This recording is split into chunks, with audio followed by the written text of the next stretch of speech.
काळाने नाही विचारले तुझं उद्याचं काय, काळाने नाही विचारले तुझं उद्याचं काय, म्हणून मीच ठरवलं मनाशी लिहिणार मार्ग नवा.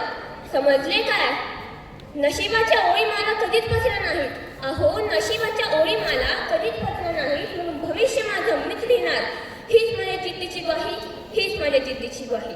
नमस्कार, मी आणि उमेश भडगावकर आज भविष्य माझं मीच लिहिणार या विषयावर बोलणार आहे. मित्रांनो, आपल्या प्रत्येकाच्या मनात एक स्वप्न असतं.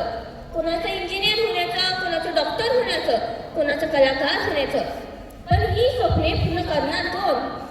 परिस्थिती, नशीब का इतर लोक? नाही, स्वतः आपण.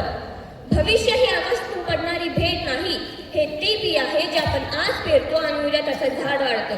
आपण घेतलेला वेळ, केलेली मेहनत, केलेला प्रयत्न हेच आपलं उद्याचं आयुष्य घडवतं.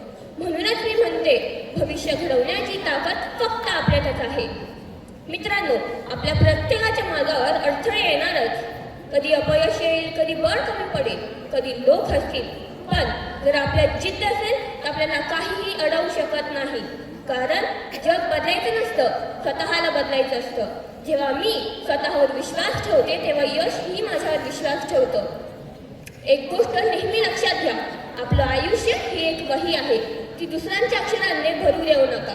आपणच त्यात आपले स्वप्न, ध्येय आणि यशाची पानं लिहायची आहेत. शेवटी मी हेच म्हणेन, पडेन मी, उठेन मी, थांबणार मात्र कधीच नाही. पडेन मी, उठेन मी, थांबणार मात्र कधीच नाही. स्वप्नांसाठी लढेन मी, मागे वळून पाहणार नाही. स्वप्नांसाठी लढेन मी, मागे वळून पाहणार नाही. नशीब नाही देवदूत माझ्या कर्मातच चमत्कार, नशीब नाही देवदूत माझ्या कर्मातच चमत्कार. भविष्य माझं मीच लिहिणार, हाच माझा अटल निर्धार, हाच माझा अटल निर्धार. धन्यवाद.